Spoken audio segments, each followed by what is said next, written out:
Hey guys. So I'm here. That's so stupid.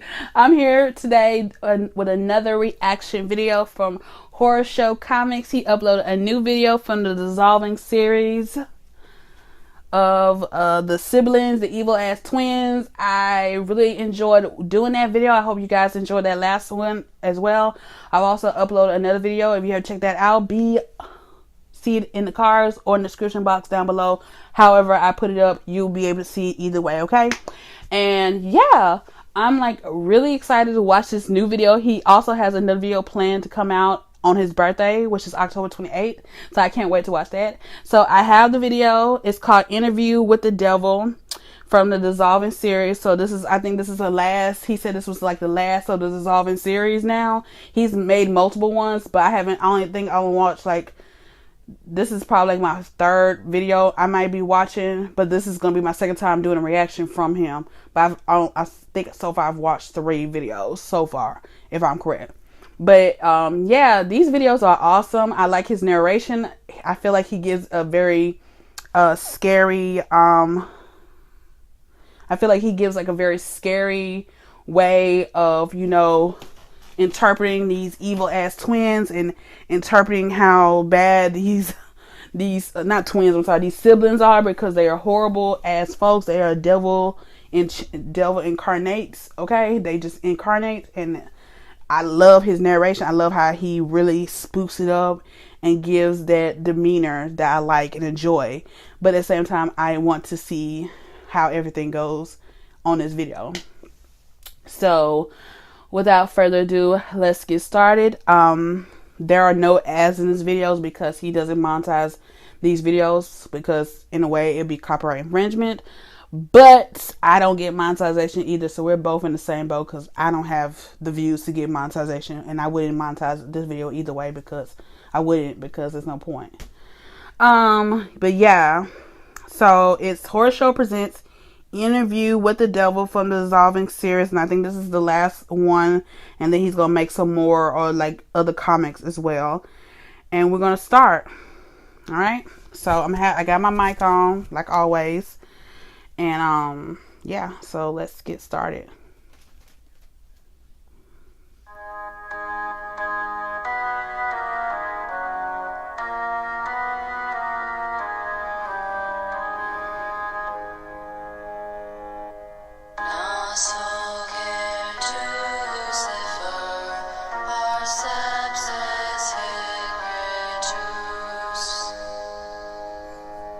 I'm so silly.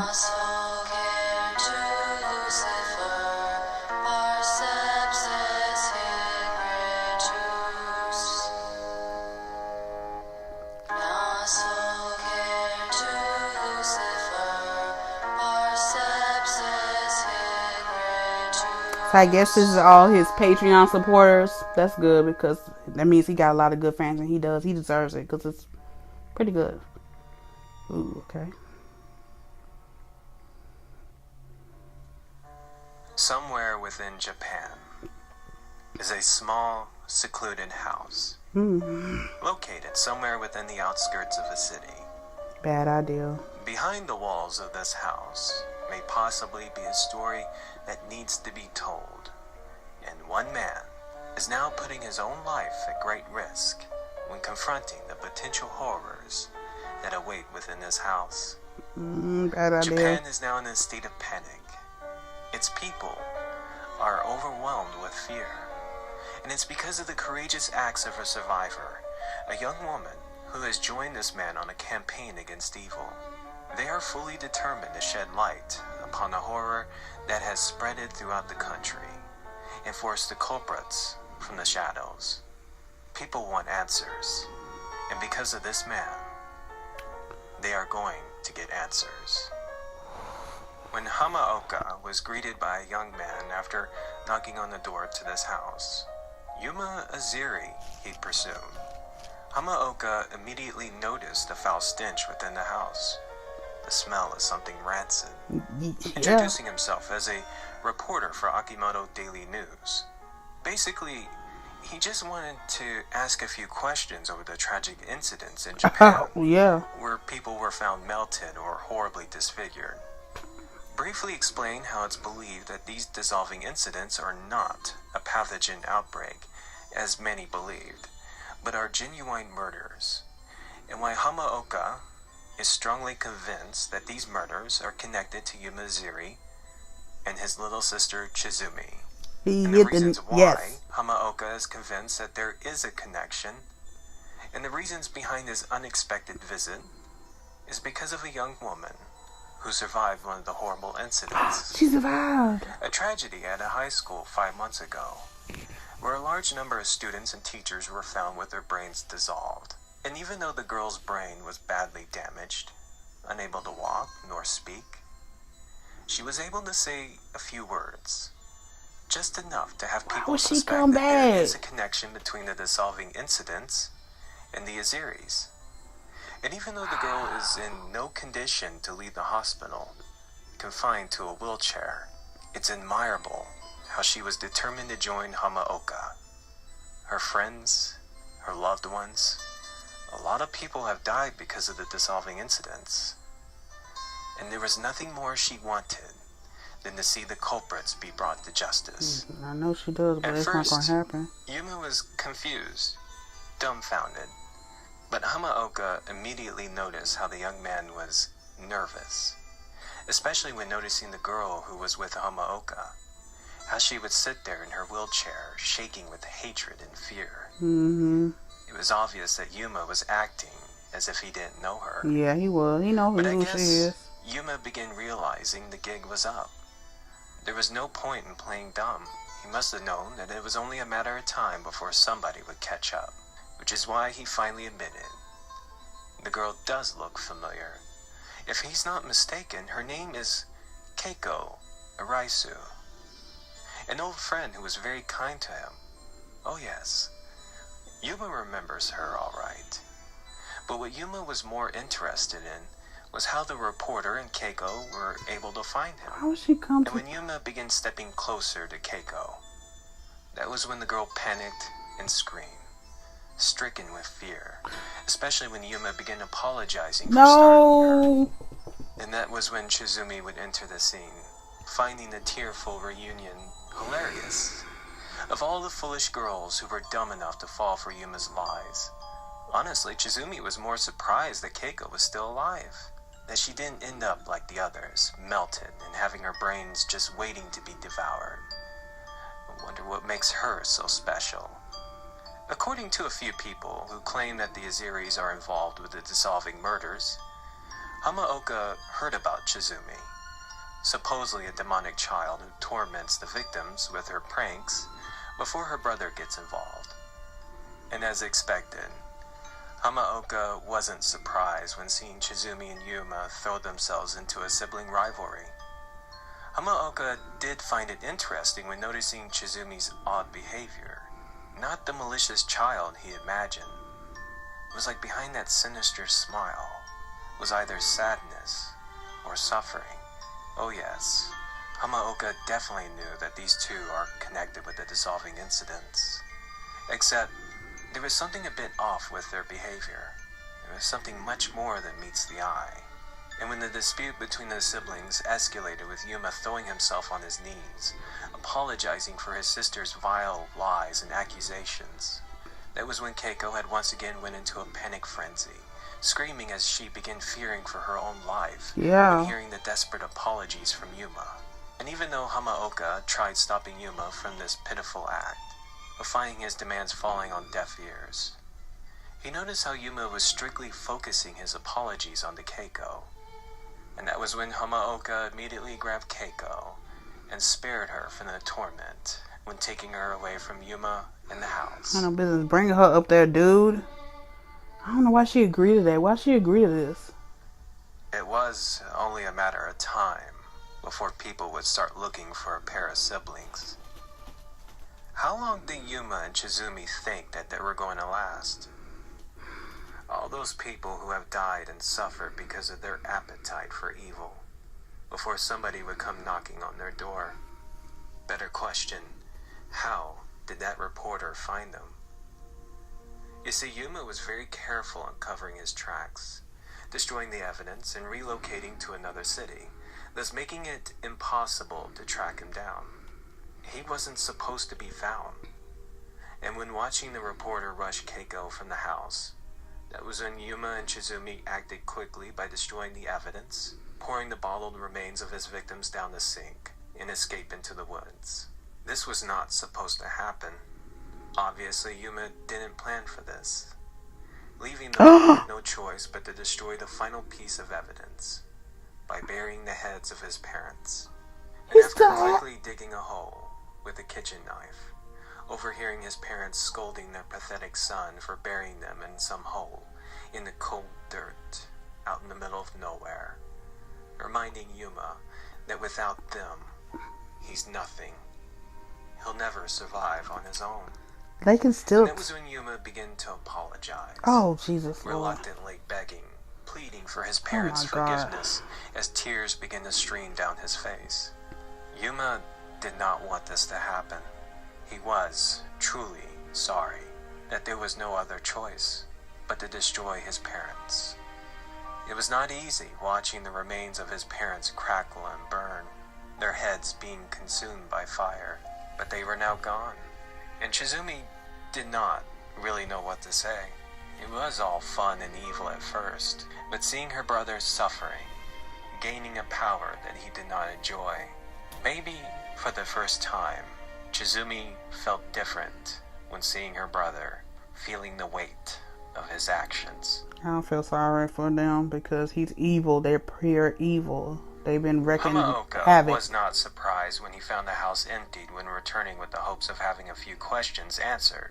Nothing left but emptied bottles and the remains of rancid liquid that were just poured down the sink. Even though it's obvious that the Aziri siblings are, if not responsible, heavily connected to the dissolving incidents, and forensics can confirm that they were in possession of the remains of an unknown number of victims who were liquefied, judging by the emptied bottles. However, it was still not enough to say that it was the Aziris who are the ones responsible for the dissolving incidents throughout Japan. No, why is that? No, that's proof. Originally, there were a handful of witnesses who can testify that the Aziris are connected, especially an orphan, a grade school kid, whose parents were not only dissolved, but was abducted by a pair of siblings named Chizumi and Yuma. Unfortunately, not only have all the witnesses ended up mysteriously disappearing, but the orphan was found dead one morning. He was murdered.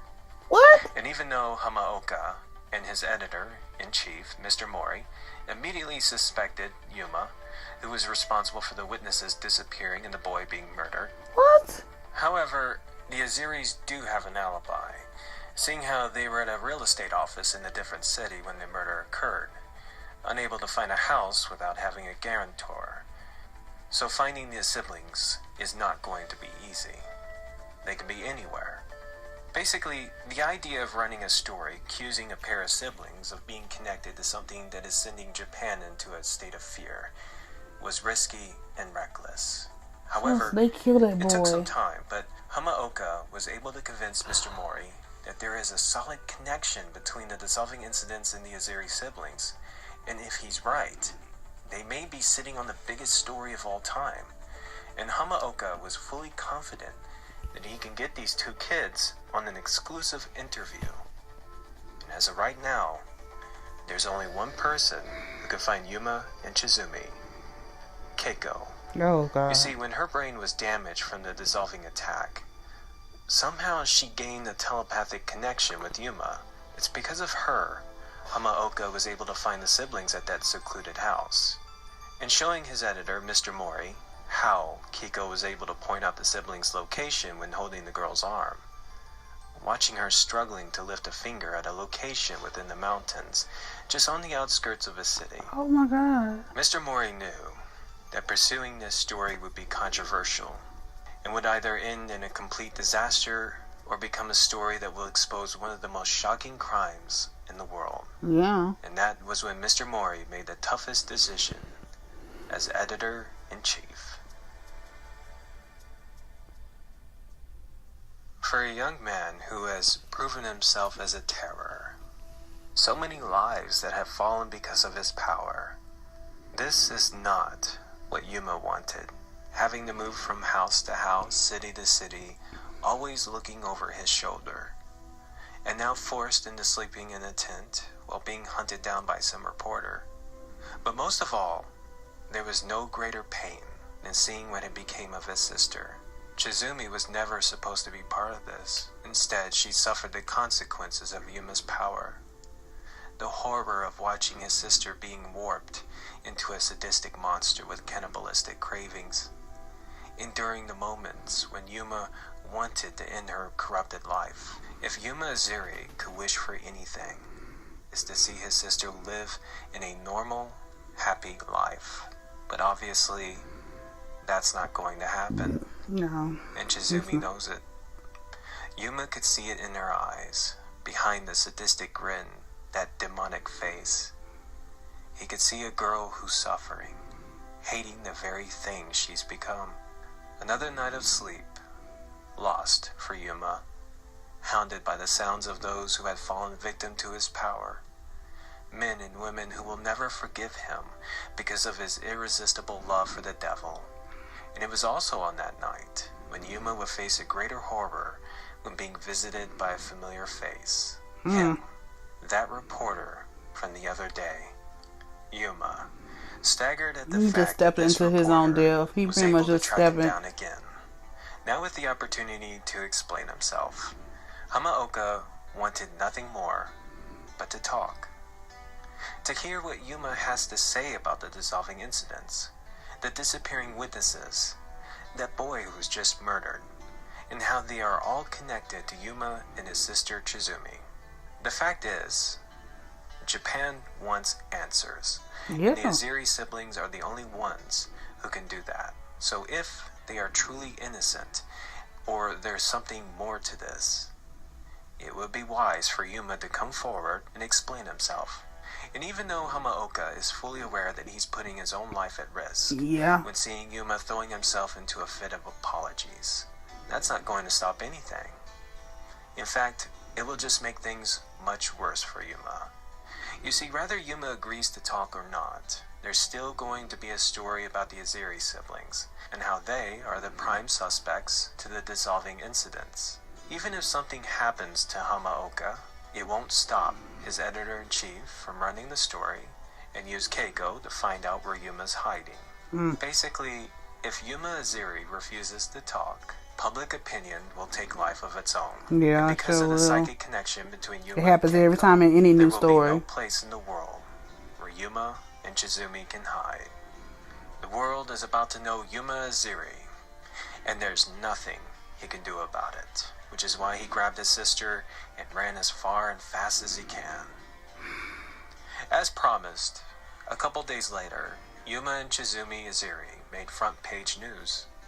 And even though Akimoto Daily News received some anticipated backlash for the story, it was on the next day when their story paid off, when the Aziri siblings would finally come from the shadows and agree to an exclusive interview with Mr. Mori and discuss their connection with the dissolving incidents. An event that will not only be held at a press conference, but live streamed throughout the entire country. Japan and its people are about to get their answers. I don't know if it's a good idea. So this is it. Just a couple more hours, and the country is going to know the truth about the dissolving incidents, and much more. And for Hamaoka, everything is going according to plan. Now all that's left is to thank the girl who did more than just help him. I don't think one can imagine the work that had went into all this. All thanks to the efforts of a boy who had chosen to offer his body and soul, a girl spawned from the devil and the surviving victim. The world and its people are about to enjoy a horror show. And not one person had ever thought of the siblings as mere components for something much, much greater. Except Keiko. She was the only one who came close on knowing the truth. Especially when a foolish act would have her experiencing the power, having a taste of its warming bliss. That power is what gives Yuma intense pleasure when seeking forgiveness. And the more Yuma uses it, the more exhilarating it becomes. Heavily addictive. It's not only a power, but a curse. Yeah. As a result of using that power, people dissolve, entrapping the human souls as the flesh dissolve into a puddle. Souls, just ripe for the taking. Sure, Yuma may have been fully aware of the devastating results of his power when accidentally killing his own parents, but didn't expect that his sister was part of the bargain. Chizumi, who would experience her demonic traits when tasting the liquefied brains of her parents, developing an intense craving for human souls, warping the innocent child into a demonic monster that would embark on a campaign of forcing her brother into using that power after terrorizing neighbors and innocent bystanders on the streets, forcing the poor boy into giving in to temptation, experiencing that supernatural high at the cost of human lives. Of course, there were a couple times that the Aziri siblings had almost ruined everything. Like Yuma nearly killing his sister, and Chizumi giving into her human feelings when falling in love with that boy. But thankfully, everything had worked out for Mr. Hamaoka. Everybody played their part beautifully, especially Keiko. Oh yes, Mr. Hamaoka will never forget Keiko. The truth is, Keiko didn't survive the attack. Her life was spared, because Mr. Hamaoka had plans for her, which is why he partially melted her brain, just giving her enough functionality to convince the editor-in-chief, Mr. Mori, of Keiko developing superpowers. What? An event that will never be forgotten. How everything worked out so beautifully. Every pawn that played their role. A country that is now haunted by fear. Fear and ignorance will always be an advantage in the fall of man. Wait, what? The siblings being introduced by Mr. Mori. The pawns who are about to publicly confess their roles with the dissolving incidents. Hamaoka wanted Keiko to see the fear within Yuma. His inner struggle to resist that temptation. Walking center stage, standing before the country and its people. Watch him fighting it. Watch how weak the boy truly is. He set her up. To temptation. It's the devil. Which is It's the why demon. He interrupted Mr. Mori and began screaming forgiveness, throwing himself to his knees, his body shaking. Damn. His body and soul. Yuma Aziri just wanted the world to know that he. That report is the devil. He's the demon. He's the apology demon. That happened. Such a pitiful act. Quite the show. Fuck. Not what Mr. Mori expected, nor the country. Didn't know what to make of Yuma screaming frantically for forgiveness. The horror within his eyes as he announced full responsibility for everything, screaming sorry over and over and over at the top of his lungs, and his sister cheered him on. Yuma Aziri is going for it. And watching everybody demanding an explanation from the boy, confused and fed up with him just screaming on his knees, Keiko should feel blessed. The only one within the crowd who is not going to experience the event with ignorance. Hamaoka can feel it. Yuma's excitement, the exhilaration running through his body. All that energy coming from Yuma and making its way to him. And even though Keiko knew that she was not going to survive, Damn. there was just enough strength within her that Keiko was able to push herself from that wheelchair. Oh As my everybody around her began to dissolve, stumbling towards the stage, trying to reach Yuma, mustering enough fortitude to scream the words, No. "Stop," wasting her final moments on stopping the inevitable before melting into a puddle of flesh. With interrupting Yuma, watching her body dissolve into a fleshy puddle. The horror of seeing his sister frantically consuming Keiko's remains. Finally getting a chance to experience Keiko's sweet brain juice. Ignoring Keiko's fading voice, begging the demonic child from consuming her soul. That was when Yuma would finally witness the full horror of his actions. The entire conference room was now covered with melted flesh. Floor, walls, and ceiling oozing with the rancid liquids. The air filled with voices of all those who suffer from his power, hounding Yuma with their vows of never forgiving him for taking away their bodies, promising that he and his sister will pay for what he done. And that was when both Yuma and the demonic child, Chizumi, would suddenly be engulfed by the liquefied remains of their victims. The horrible event of that day at the press conference was an event that spread it throughout the world by media. As to what happened to all those who watched the event, the whereabouts of Yuma and Chizumi is something that's going to have to be left for your imagination. What?